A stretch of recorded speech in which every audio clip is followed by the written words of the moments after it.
É, acima de tudo, uma experiência nova na minha existência, e a experiência de falar, como eu falava há 30 anos, sobre ética ou corrupção.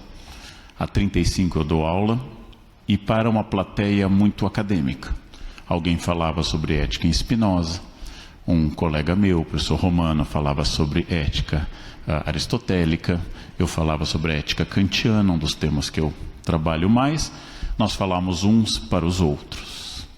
Parecíamos um grupo muito pequeno de pessoas. Nos últimos 10 anos, por uma série de acontecimentos, o fenômeno ética ganhou foros muito mais amplos. Sou convidado para falar em empresas, como fiz hoje 2 vezes. Sou convidado para falar em associações. E para que as senhoras e os senhores saibam o grau que eu cheguei, já falei de ética em Brasília. O grau que nós chegamos. Alguém ouviu? Alguém ouviu? Não sei. Não sei. E essa característica hoje do interesse é muito curiosa, porque nós passamos por uma espécie, usando uma palavra aristotélica, de catarse, uma espécie de procedimento em que a nação se surpreendeu, se viu, se olhou no espelho e se sentiu muito mais podre do que supõe. Não apenas em lideranças corruptas, mas de uma podridão capilarizada, atomizada em todo o tecido social. Para onde olhávamos, só víamos corrupção. Para onde olhávamos, só víamos falta de algum valor. Então, cabe ao historiador lembrar que, apesar do conceito de corrupção estar presente, por exemplo, em toda a Torá, estar presente nos profetas, nos escritos, apesar de tudo isso, não é a mesma coisa sempre. Darei um exemplo. No Brasil é frequente se dar como exemplo fundacional de corrupção a fala final do autor Pero Vaz de Caminha na sua carta, narrando o achamento da terra. Ele descreve em expressões que todos conhecemos: a terra é chã, tem águas abundantes, os índios não cobrem suas vergonhas, e ao final ele pede um emprego para um parente e beija as mãos do rei. Todo mundo sempre copia esse excerto e diz que se trata, obviamente, de uma raiz, de algo que está lá no nosso Bereshit, ou seja, está lá na nossa origem. É isso que nos marca. Na verdade, não é um exemplo de corrupção, haja vista que o Estado português, que a gente chama de patrimonial, ou numa expressão mais frequente, antigo regime nos trópicos, não há concurso público. Não existe uma maneira de eu chegar ao serviço público, a não ser por pedido ao rei que concede mercês.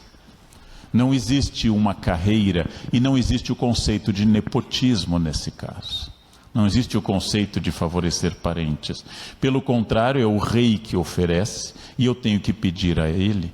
E pedir ao rei faz parte de um procedimento, não exatamente corrupção, mas aqui está uma outra origem que o nosso grande preceptor em história, o professor Sérgio Buarque de Holanda, chamou a atenção no seu livro de 1933, naqueles 10 anos que surgem os 3 livros que definem 3 maneiras de interpretar o Brasil. Em 33, Casa Grande Senzala, Gilberto Freire; em 36, Raiz do Brasil, do Sérgio Buarque; e 6 anos depois, o texto de Caio Prado, introduzindo a metodologia marxista. Mas voltando a Sérgio Buarque, ele introduz a noção de homem cordial, que não é exatamente o homem corrupto, mas o homem pessoal. Cor cordis, do latim coração, não exatamente um homem doce, já que cordialidade significa função passional e não aquilo que um italiano do Renascimento chamaria de sprezzatura, ou seja, o comportamento simpático e cheio de etiqueta. Na verdade, é o homem apaixonado, é o homem que mata ou que morre, mas que vive em torno da passionalidade pessoal e subjetiva, e como tal as relações pessoais são superiores às relações técnicas. A incapacidade brasileira de abstrair, que eu traduzo em um artigo mais antigo como a nossa característica maior, que é a interpretação da regra. Nós somos, usando uma palavra filosófica, hermeneutas.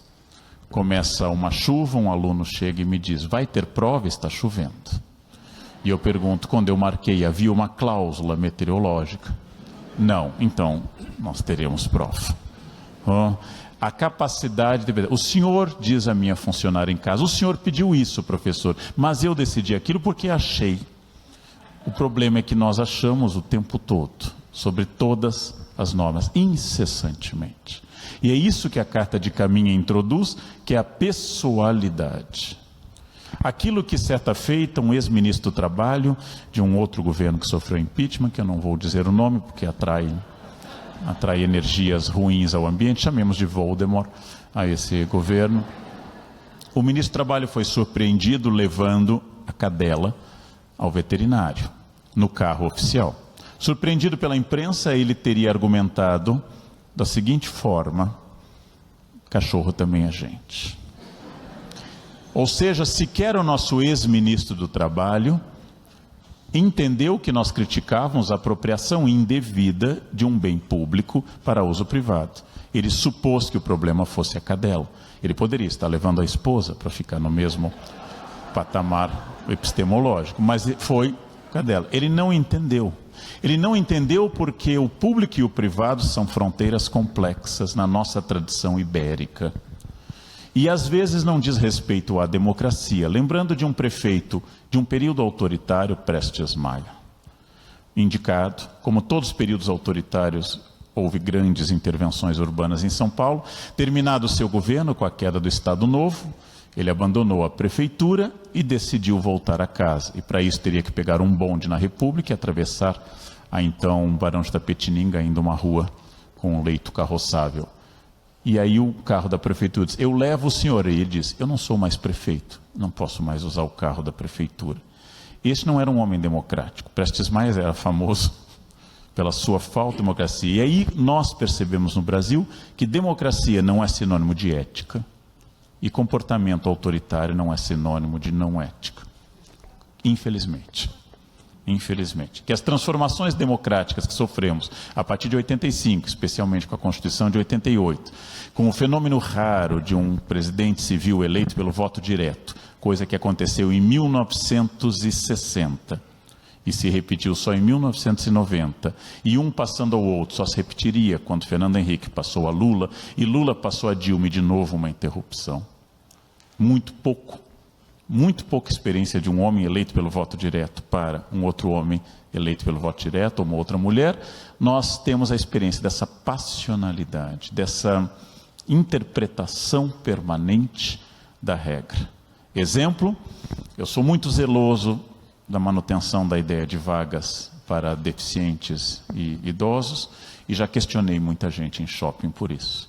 E um dia um senhor me disse: mas é que não tem outra vaga. Eu disse: exatamente por isso que essa vaga existe. Quando não há outra vaga, a pessoa com problemas de mobilidade vai precisar exatamente dessa vaga. Então fica sendo essa interpretação permanente, o homem cordial, aquilo que marca a sua relação com o Estado.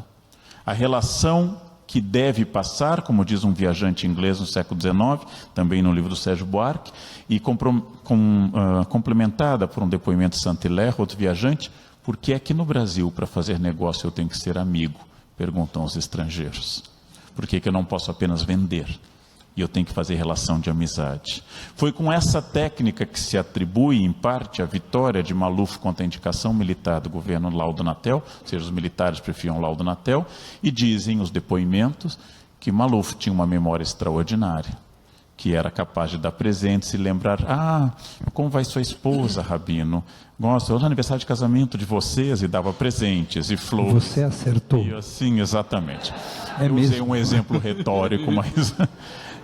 e que essa capacidade de intervenção pessoal caracterizaria a mistura que Gilberto Freire, sobre outro prisma, e antes deles um médico sergipano, Manuel Bonfim, o primeiro a atacar o racismo frontalmente no Brasil em 1901, com o livro América Latina, Males de Origem, atacando as versões racistas de Silvio Romero, que nós somos um país pessoal. Então temos que distinguir o seguinte: quando vem para o Brasil o primeiro-ministro da Justiça, na época chamado ouvidor-mor, chamado Pero Borges, ele vem de Portugal com um processo de corrupção. Ele recebeu dinheiro para fazer um aqueduto e não o fez, e embolsou o montante. Condenado a ficar fora de cargos por 10 anos, subornou o tribunal e conseguiu a indicação para o Brasil. Sua função no Brasil, perseguir corrupção na colônia. Seria como nós imaginássemos num conto de Borges, em algum conto de realismo fantástico de Kafka, que aquele homem que veio me prender da Polícia Federal já tivesse tornozeleira. Imaginem algo assim, desse porte extraordinário. Aconteceu quase isso. Exatamente. Não? A literatura é sempre profética.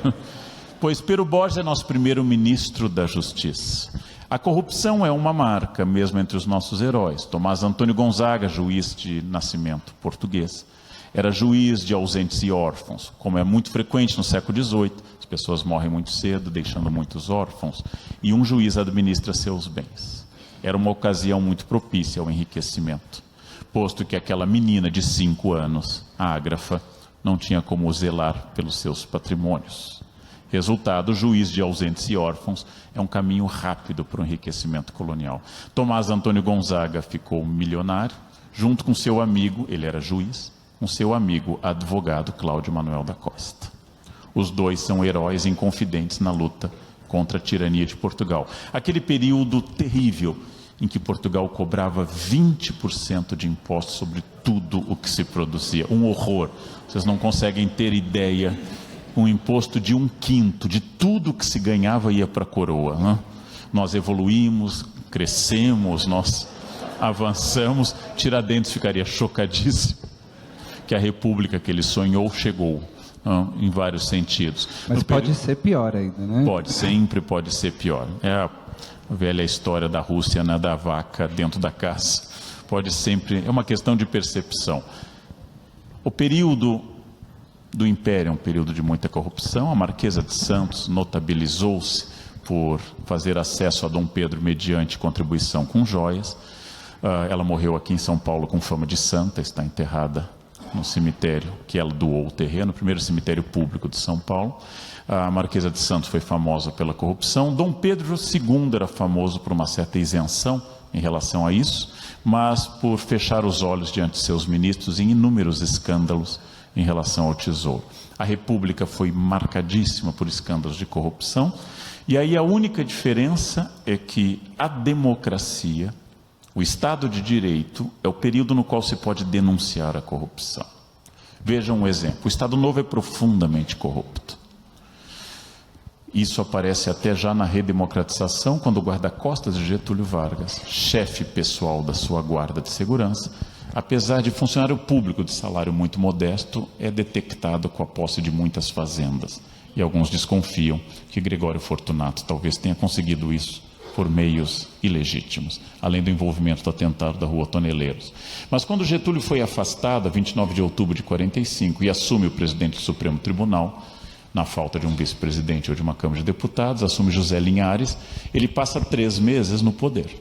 Entre 29 de outubro e janeiro, posse de Dutra, ele passa 3 meses. E ele nomeia todos os seus parentes para cargos e entrega cartórios, na época uma mina de ouro extraordinária.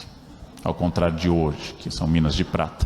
Mas na época uma mina de ouro extraordinária para seus parentes. E os jornais publicaram: os Linhares são milhares. Porque ele nomeava incessantemente. Ora, por que aparece? E aí vem a grande injustiça da democracia. Na democracia, os casos de corrupção vão para os jornais. Nas ditaduras, não. Os 2 países mais corruptos do mundo, segundo a ONG Transparência Internacional, têm em comum serem ditaduras: Coreia do Norte e Somália. O governo recém-derrubado ou de transição do Zimbábue, notavelmente corrupto, tem essa questão. Então aí vem a injustiça. A injustiça de que exatamente no Estado de Direito, como o que nós vivemos, com defeitos, mas existentes, é o período em que a imprensa denuncia a corrupção e as pessoas dizem: na época militar não havia corrupção. Por quê? Ora, se a própria empreiteira que ora está conhecendo a hospitalidade da capital do Paraná, se a própria empreiteira reconhece, através de seu patriarca, que essa é uma prática de 3 gerações da família, o que acontecia para que obras como Itaipu, o metrô de São Paulo, a Ponte Rio-Niterói ou a Transamazônica ou Tucuruí não viessem à tona? O fato de que havia censura à imprensa. E havendo censura à imprensa, não aparece. Não há nenhuma denúncia de corrupção na Coreia do Norte. Em Cuba, também não. Leandro, se você me permite, tem uma história. Um imigrante da ex-União Soviética chega no aeroporto Ben Gurion, em Israel, e é entrevistado pela imprensa israelense e pergunta como era a educação lá onde você vivia. Eu não posso reclamar. Como eram os hospitais lá de onde você vem? Não posso reclamar. E como era a tua moradia? Não posso reclamar. Então o que você veio para cá? Porque aqui eu posso reclamar.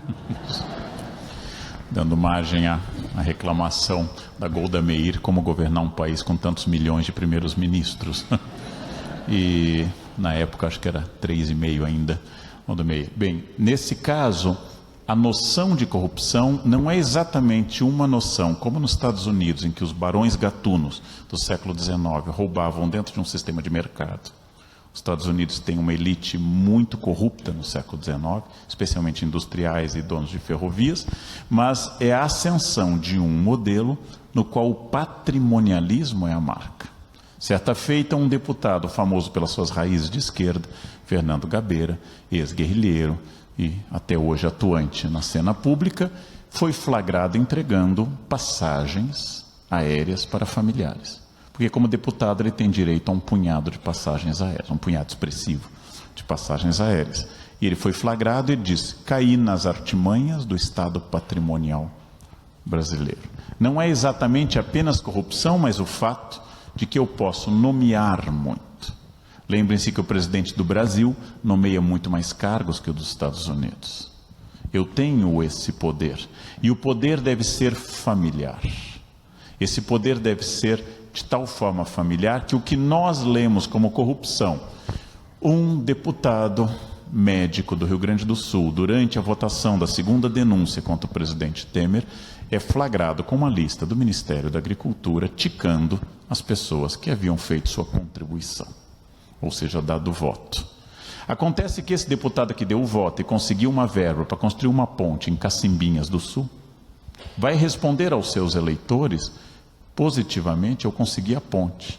Mas isso custou a inocência do Temer. Para os eleitores, entre a abstração da inocência do Temer e a ponte concreta conseguida para a região, vale o princípio prático, o princípio pessoal, e não o princípio abstrato. E essa é uma grande questão. Todos os alunos que me pedem leniência sobre algum ponto, pedem para eu relevar faltas, eles me dizem: é que o senhor gosta de mim. Logo, eu só devo aplicar a regra, isso é muito forte no Brasil, quando eu não gosto. Eu só devo aplicar a regra no caso da ausência de afeto. E eu disse: eu gosto muito de você e gosto mais ainda da justiça e da ética. Você vem em terceiro lugar. Então, primeiro a justiça e a ética, depois você.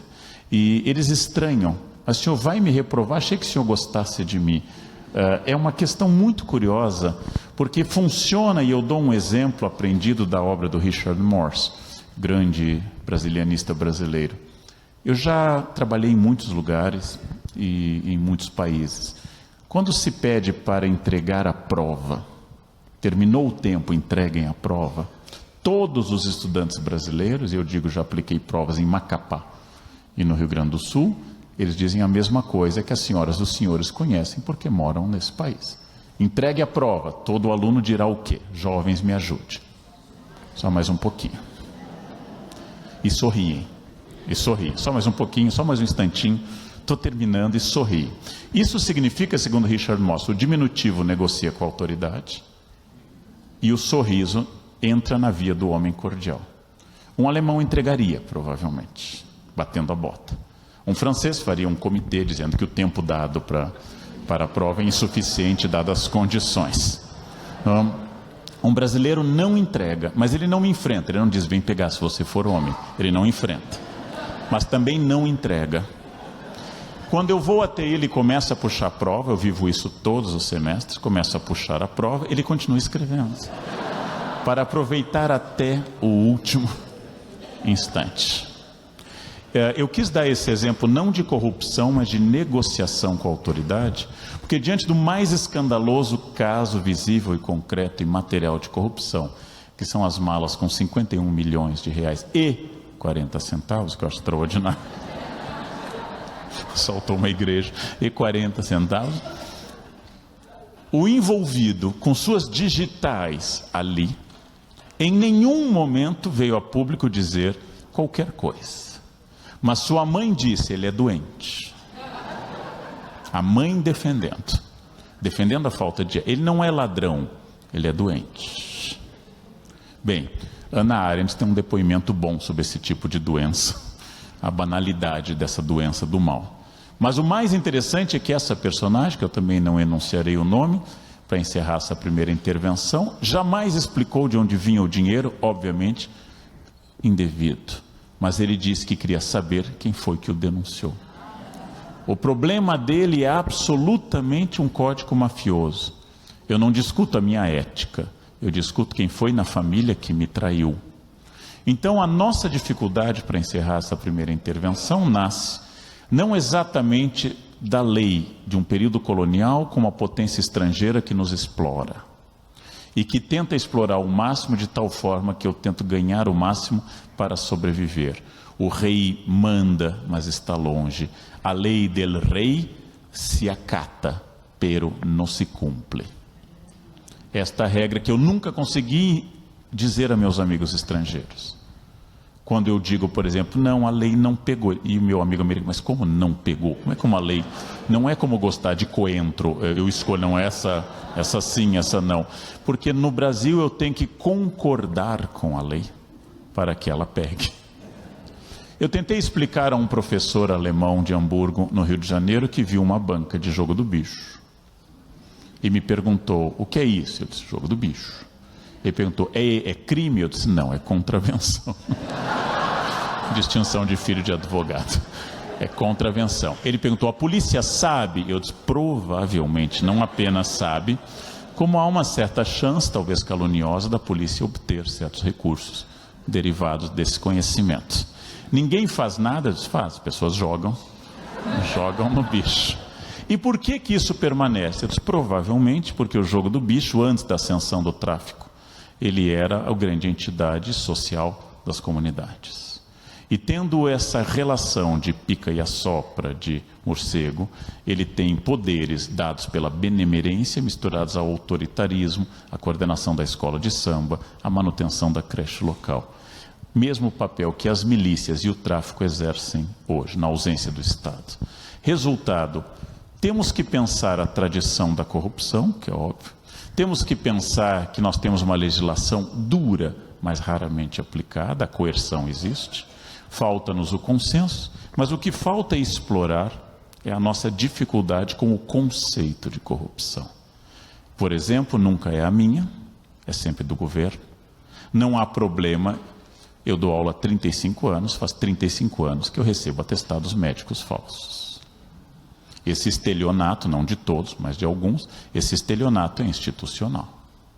O aluno que estava lá no pátio me traz o atestado. E como me disse uma aluna uma vez no Colégio FAP, quando eu dava aula lá, de que doença o senhor quer? E eu disse para ela, HIV.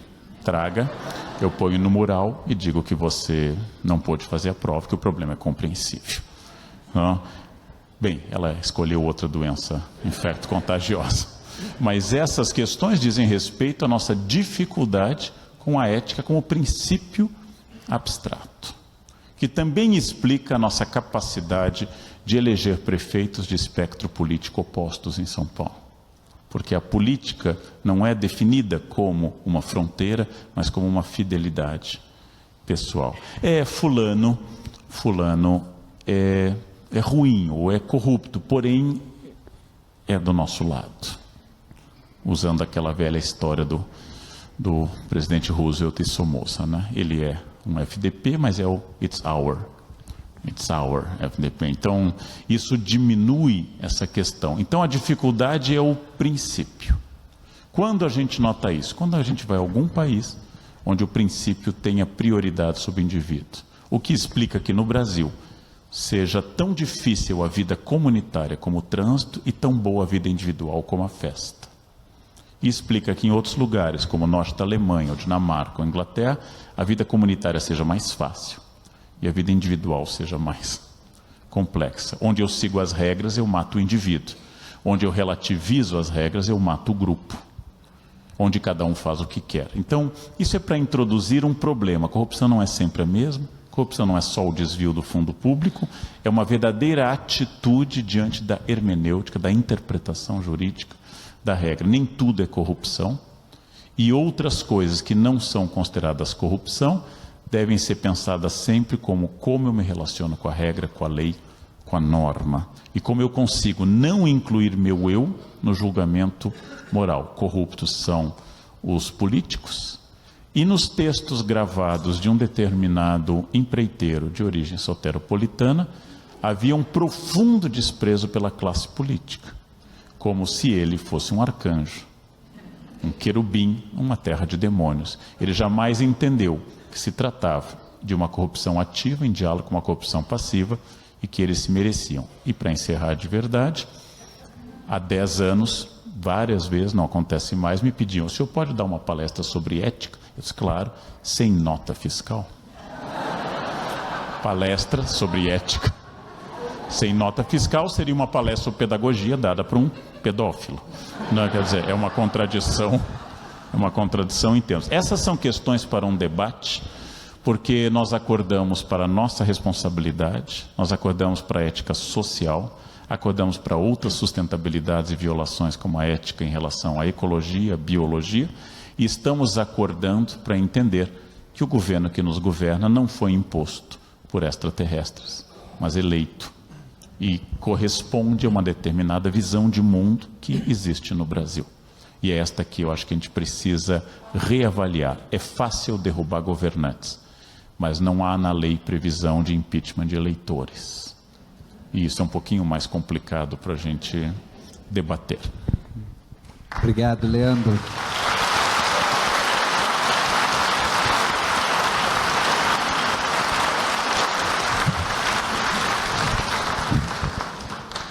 Leandro, uma pergunta teológica, que é o papel da religião na ética no Brasil. Qual é a relação entre religião e ética que você enxerga na sociedade brasileira?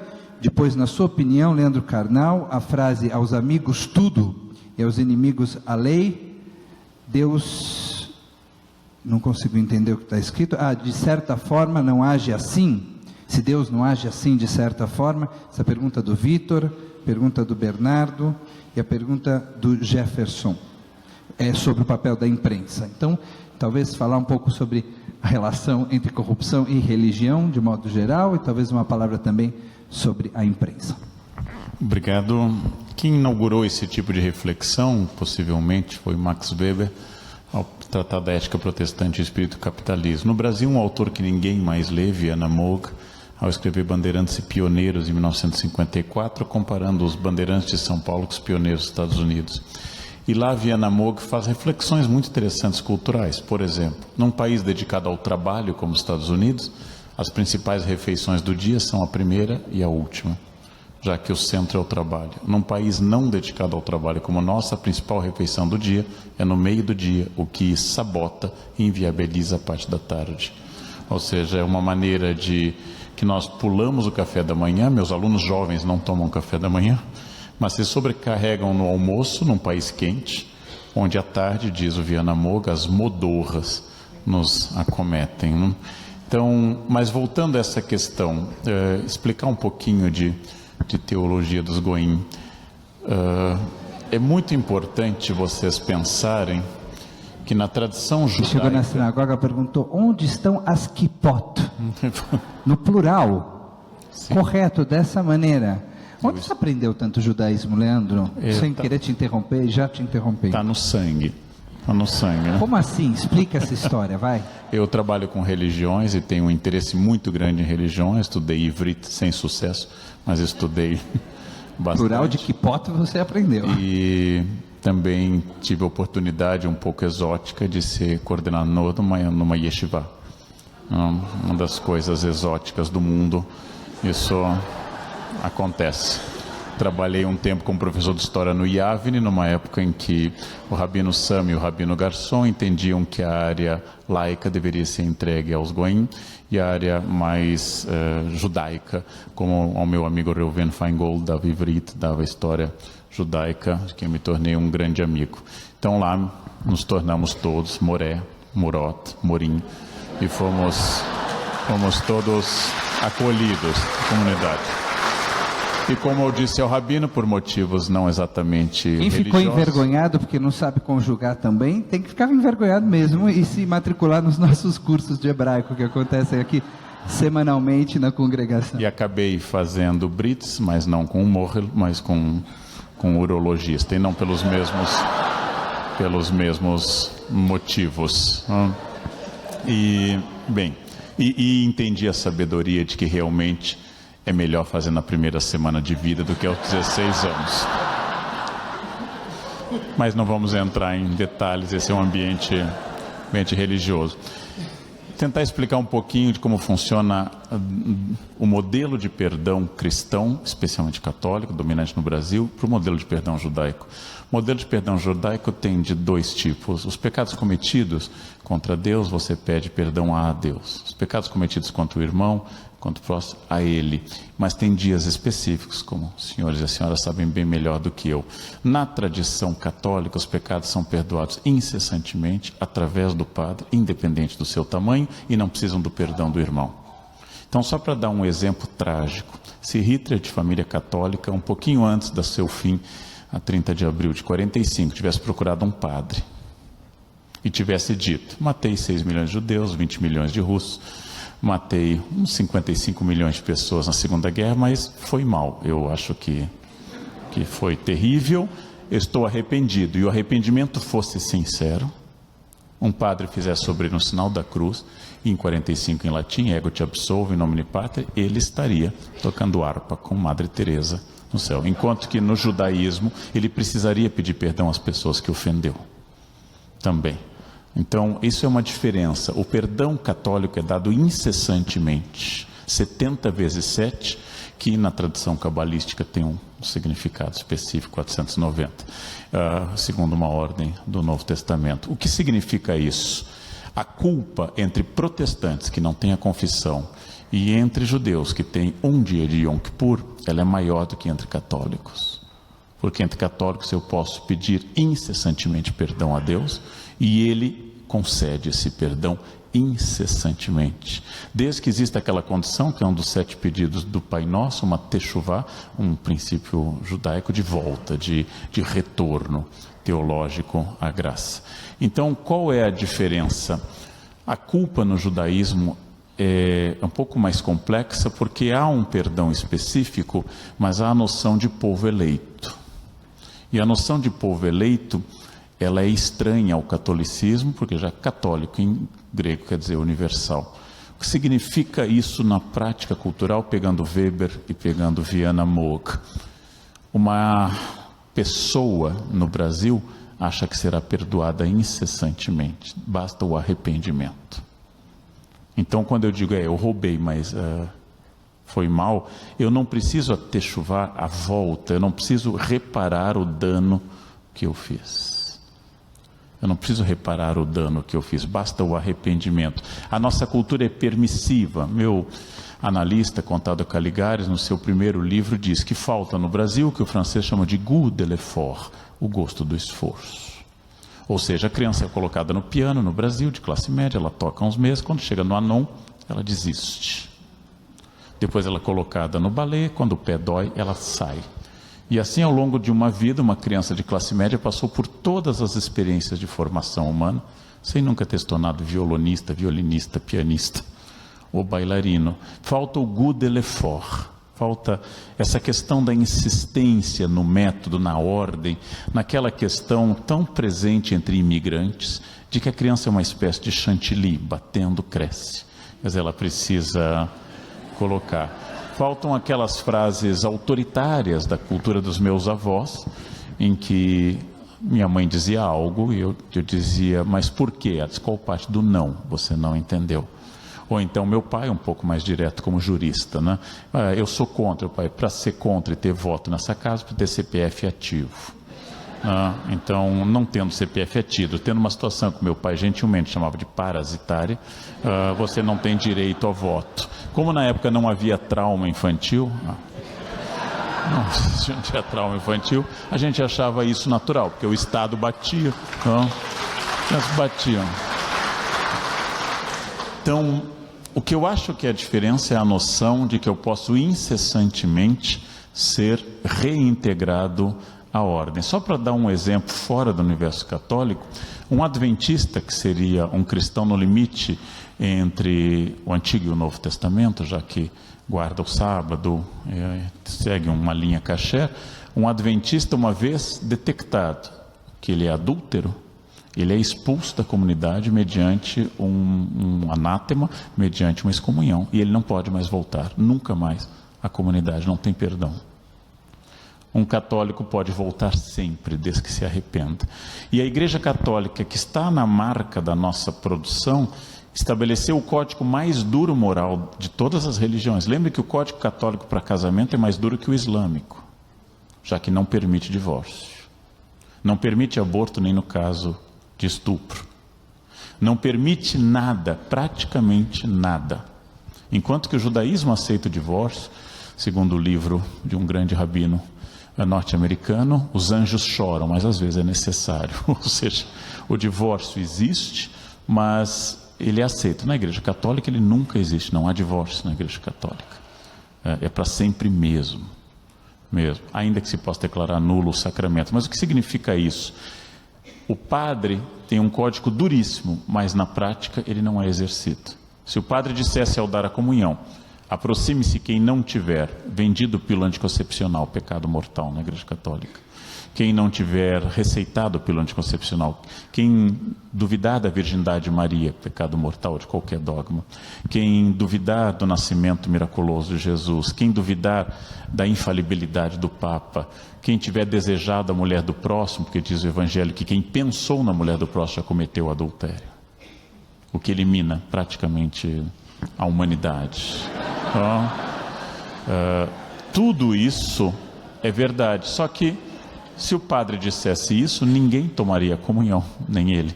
Ninguém tomaria comunhão. Então, esse é o código duríssimo, mas ao dificultar o caminho da graça, eu facilito o pedágio da salvação. Ou seja, me torno um instrumento que faz com que eu volte à igreja e peça perdão. Tal como no Brasil, bem lembrado aqui antes, o político envolvido em processo de corrupção, como Collor, se candidata novamente. E ganha. E volta porque ele repensou. Ele repensou isso, né?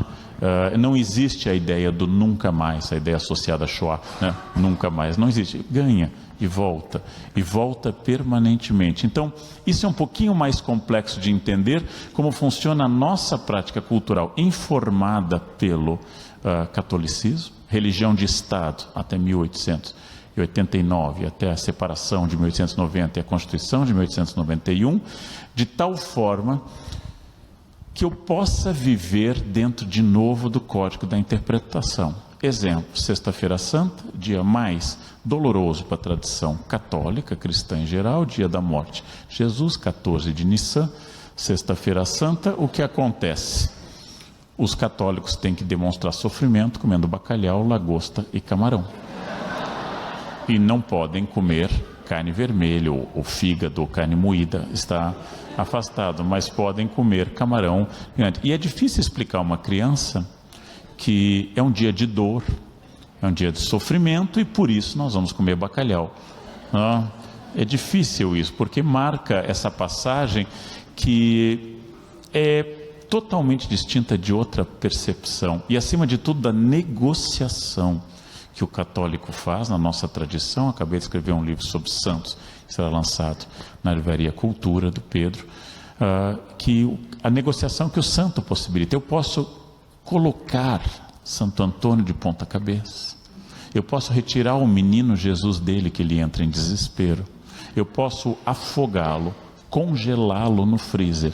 Se imaginem pegar uma menorá, por exemplo, e castigá-la enquanto não me atende, né?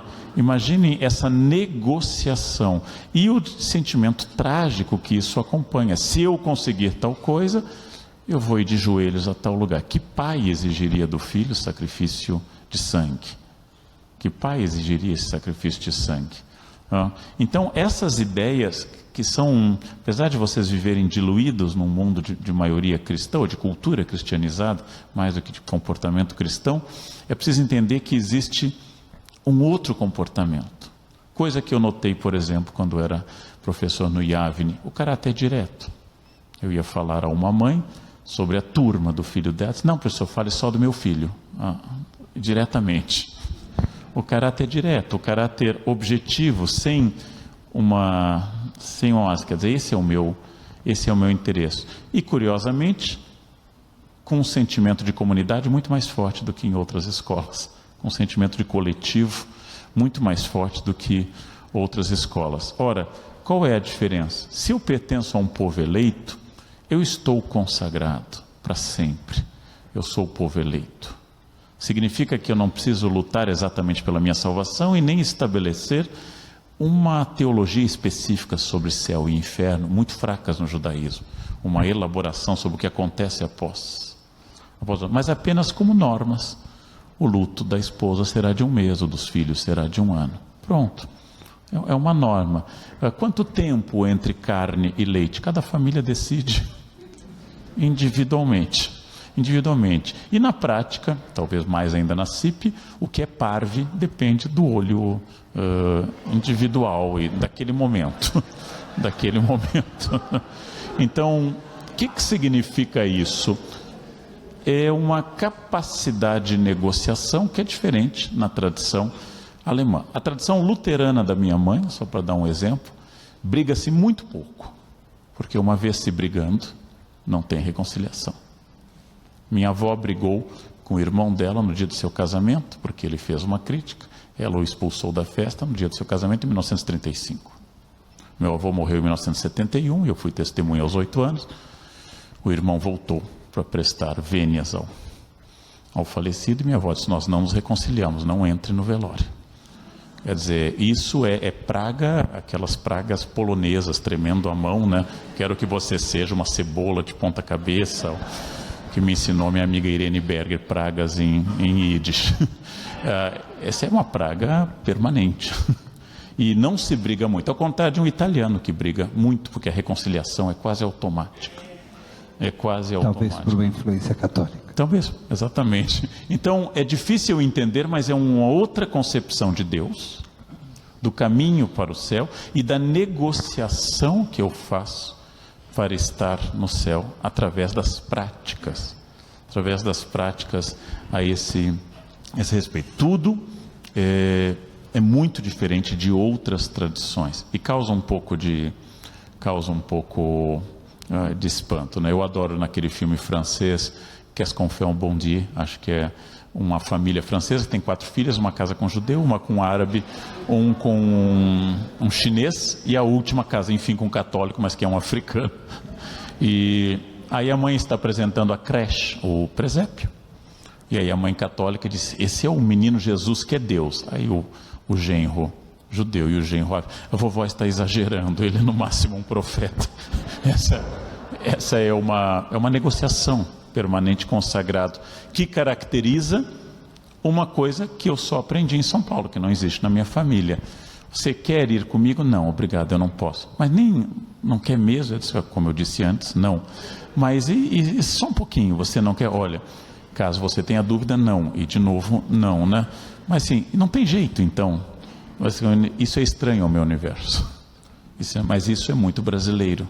Isso é absolutamente brasileiro. E essa interpretação permanente e a característica complicada de se resolver coisas que caracterizam a nossa cultura. E é difícil entendê-la, de fato. Mas também, para encerrar, acho que o lado positivo disso é que é muito difícil constituir, felizmente, fascismo no Brasil. porque pressupõe fila, muito tempo em ordem, saudação. Um não chega, o outro está atrasado, o outro não fez. Não dá para fazer aquela coisa em Nuremberg, assim, todo mundo em fila, porque é muita norma para isso. Como eu trabalho com a ideia de preconceito na Unicamp, faz parte da minha pesquisa, eu tive o doloroso dever de entrevistar 6 neonazistas em Niterói. 6 moços de melanina intensa. E eu tentei saber deles se eles sabiam vagamente o que era o nazismo, que, se implantado, seria inaugurado com a ida deles a um campo de extermínio. E descobri que não. O neonazismo deles era tão sincrético quanto toda a religião brasileira. E aí eu lembrei de uma apresentadora de televisão que disse, eu tornei isso um artigo, ela disse: eu sou tão católica que em outra encarnação devo ter sido freira. E eu pensei, o catolicismo considera a reencarnação heresia. O Papa Pio IX declarou reencarnação. Ela é tão católica, não tem a menor noção do que seja o princípio da reencarnação, da metampsicose, comum a muitas religiões, menos ao catolicismo. Comum a muitos cristianismos, inclusive. Mas é curioso, essa nossa capacidade de adaptar permanentemente as coisas e adaptá-las a um perdão permanente também, que é o nosso lado bom e é o nosso lado terrível. Também a dificuldade de construir civilização sem normas, e o futuro, já que nós tocamos nisso, estaria na coerção, na norma clara e no consenso dado pela educação, ou seja, campanhas educadoras de trânsito ao lado de radares e multas. E a junção das duas coisas tendem a mudar as pessoas a médio e longo prazo. Educação e coerção e consenso. É dizer, radares e campanhas, muita educação e muitos policiais. Como se fez em Brasília para ensinar a não passar na faixa de segurança, e hoje Brasília é a única cidade do Brasil onde a faixa de segurança tem significado real. Aqui em São Paulo, se você fizer assim, vai para o IML com o nessa braço posição nessa, e não vai fechar a gaveta, vão ter que quebrar, né? Isso é uma diferença. Leandro, 2018 e perspectivas adiante. Lembrei que em Nova York existe Hanukkah Bush, e parece ser um paliativo ou uma compensação simbólica pela ausência de pinheirinho de Natal na comunidade. Existe Krismuka. E eu acho que é o grande problema da volta do Messias, da vinda ou da volta. Segundo Amos Oz, você tem que perguntar ao Messias o que ele vai dizer: oi de novo, ou quem são vocês? Se ele disser oi de novo, os cristãos estão certos. Se eles disser quem são vocês, os judeus estão certos, não tem que brigar, só esperar a primeira frase do Messias, né? O Messias deve vir onde há mais judeus, então virá por Manhattan e iniciará lá um novo mundo. Mas voltando à questão, eu sou otimista porque sou professor, eu lido com jovens, eu não tenho direito ao pessimista. Há 2 funções no mundo essencialmente otimistas: quem educa e o obstetra. Eu acho que nós geramos algum tipo de vida. Eu acho que há profissões que têm mais direito ao pessimismo. Eu sempre acho que o proctologista, por exemplo, talvez tenha uma visão de mundo distinta e seja mais capaz de imaginar que o homem, obra do 6º dia da criação, seja um pouco mais equivocado. Mas como ensina o antigo pensamento tradicional rabínico, Deus criou primeiro os vermes e depois criou os homens, para que os homens entendam que são o apogeu da criação, mas que se sintam humildes, porque Deus amou primeiro aos vermes e depois aos homens. Então, esse é um antigo pensamento rabínico para a gente ficar otimista, como eu sou, em função de que é a primeira vez que nós temos, primeira vez na história do Brasil, nunca antes nesse país, nós temos milionários brancos presos. Prisão no Brasil foi feita para negros e pobres. É a primeira vez que nós temos milionários brancos presos, ou seja, corrupção ativa. Primeira vez. No Brasil, investigação de corrupção é feita, por exemplo, pelo governo militar sobre Juscelino Kubitschek, é feita sobre Collor, sobre Sarney. É uma maneira de punir a oposição passada, nunca de pensar o crime presente. Então é a primeira vez que na operação do Mensalão e agora do Petrolão, nós tivemos punição de pessoas, eminências pardas do governo em curso. A prisão de José Dirceu, ela é histórica, não porque José Dirceu seja histórico, mas porque ele é uma eminência parda. E a prisão de Cunha, ela é histórica, porque Cunha é a eminência parda por excelência. Então, o que significa isso? Poderosos têm medo, corrupção ativa e passiva estão sendo punidas, há muito mais gente a ser punido, mas graças a uma série de recursos nós temos um caráter inédito que tem como efeito colateral o enriquecimento assombroso de advogados criminalistas. Não. Mas se vocês querem ser otimistas, é nova essa perspectiva. Querem ser otimistas, nós reunimos segunda-feira, aqui nessa comunidade, pessoas para debater ética e debater corrupção. Isso não acontecia há 30 anos, em nenhum lugar, não aqui não acontecia em nenhum lugar. Se querem ser otimistas, a ascensão ao posto de figuras públicas, de professores, como Clóvis de Barros Filho, Luiz Felipe Pondé, eu próprio e outros, são um sintoma de uma mudança no gosto do consumo. Marx previu que tudo viraria produto de alguma forma. Isso acontece. Mas que seja possível reunir, como eu já reuni no estádio Mané Garrincha, 35 mil pessoas, para ouvir uma espécie de síntese da ética Nicômaco de Aristóteles, para mim é uma coisa inédita. De norte a sul do Brasil eu percorro, pego em geral 2 voos por dia, tenho 3 palestras por dia em geral, e escuto a mesma coisa. Um país inteiro, cansado de ser governado por canalhas. Isso é uma novidade. Isso é uma novidade extraordinária. Quem vai vencer? 513 deputados, 81 senadores, 27 governadores ou 207 milhões de brasileiros? É uma disputa. E eu acho que essa disputa está em curso. Tenho motivos para ser otimista. Lembro que na Itália, onde se fez mais, eu estudei muito a Operação Mãos Limpas, se fez mais do que no Brasil, ao final as urnas elegeram Berlusconi, que seria o fracasso de todo o esforço ético. Porém, nós temos condições matemáticas de, pela primeira vez na história do Brasil, não eliminar a ideia, e aí eu sigo um conservador português, João Pereira Coutinho, que diz que a função do governo nunca é instituir o paraíso, mas é evitar o inferno, citando conservadores do século XVIII e XIX, especialmente Burke. O que significa isso? É a primeira vez que nós temos condições matemáticas de tornar a corrupção no Brasil a médio e longo prazo, eu concordo, não é. Eu vou me aposentar, ou não vou, eu não sei se vou me aposentar.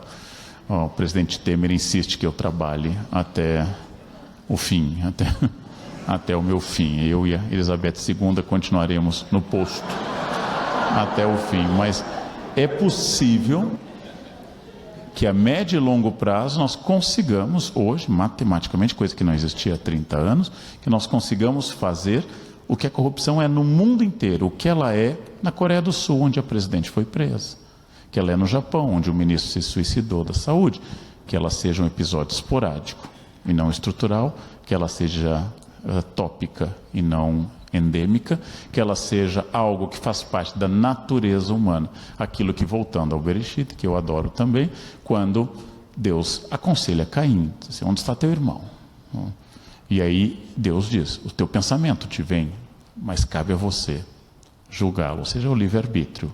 E o livre-arbítrio que não seja a concessão permanente. Querem ser resignados? Voltemos ao Gênesis. A primeira família do mundo, a mais perfeita, criada diretamente por Deus. Adão, que sabem melhor do que eu, que significa homem, e Eva, sem sogra e sem nora, sem genro, sem cunhado, vivendo 930 anos, Adão, descumpriram a ordem, foram expulsos no empreendimento mais perfeito, que era o Éden limitado, foram expulsos, foram para o mundo, geraram Caim e Abel, e Caim matou Abel. Primeira família do mundo, a mais próxima de Deus. 50% de desobedientes, 25% de assassinos e um cadáver. Essa é a primeira experiência humana. E aí, como lembra o Rabino Schlesinger, permanentemente a tentativa, vamos de novo, e vamos de novo, já que a mitzvah anterior a essa é crescer e multiplicar-vos. Aquilo. Então, essa é uma questão permanente. Não existe um ser humano perfeito, perfectum do latim feito até o fim, mas perfectível. Ou seja possível de ser moldado permanentemente. Logo, citando uma frase que tem outro contexto completamente diferente na origem, o preço de um país melhor é a eterna vigilância. O preço de um país melhor é permanentemente a luta, e a advertência de Brecht continua de pé. A cadela do fascismo está sempre no cio, infelizmente. Ela não é um fenômeno isolado historicamente. Leandro, quem é o próximo presidente do Brasil?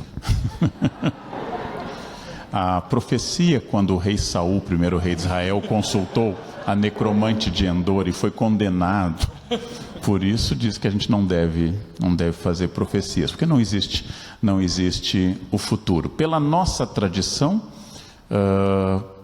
o pior possível. Temo que as urnas apresentem a escolha entre Lúcifer, Satanás, Capeta, Cramulhão. E aí a minha posição, eu sempre voto em demônio novo, que nunca tentou o poder no inferno, mas cada um vota livremente. E eu concordo inteiramente com o Lorival. O espaço que não foi preenchido, o espaço que deve ser preenchido, talvez por um nome que eu gostaria que não fosse tão carismático, porque o carisma em política é uma arma perigosa. Alguém que não me importa a esquerda ou direita, porque eu acho que a corrupção é ambidestra no Brasil, não importa a esquerda ou direita, mas que junte duas questões, eficácia e ética. Por que eu digo as duas questões? Tive uma empregada ao chegar a São Paulo, de uma honestidade exemplar, mulher proba e ilibada, mas que não fazia nada. Eu a pagava para que ela não me roubasse, e ela não me roubava e não fazia, não roubava, não passava, não limpava, não fazia nada. Então, honestidade sozinha não adianta. Temos a síndrome de governo Carter. Após os escândalos Nixon, nós temos um governante plantador de amendoim, Batista, etc., que não fazia também praticamente nada. Então precisamos de honestidade junto com a ideia de administração. Eu gostaria de uma política um pouco menos partidária, um pouco menos ideológica, não polarizada, que entendesse que ele é um administrador. Meu candidato, que eu não tenho ainda, não será o presidente da Fiesp nem dos quilombolas, porque o Brasil não é a Fiesp. E o Brasil não é apenas quilombola. Não será um candidato dos árabes, nem dos judeus, nem dos cristãos. Será um candidato do Brasil, e que não falará em nome de nenhuma comunidade, mas apenas a do Brasil, preferencialmente de centro, e com uma ideia administrativa muito clara: gastar o que ganha, não gastar mais do que ganha, e voltar, depois de séculos de debate política, à ideia dos nossos avós imigrantes, né? O sucesso vem com esforço metódico, sistemático e sofrido. Esse é o meu candidato, ainda como Diógenes. Estou com a lâmpada procurando esse homem. Ainda não nasceu, é isso? Ainda não nasceu. Pode ser.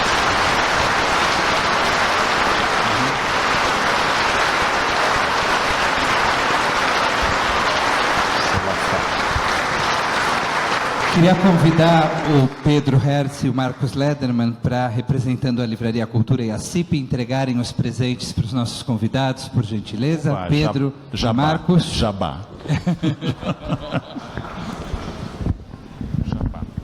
Muito obrigado pela presença de vocês, obrigado a todos e boa noite.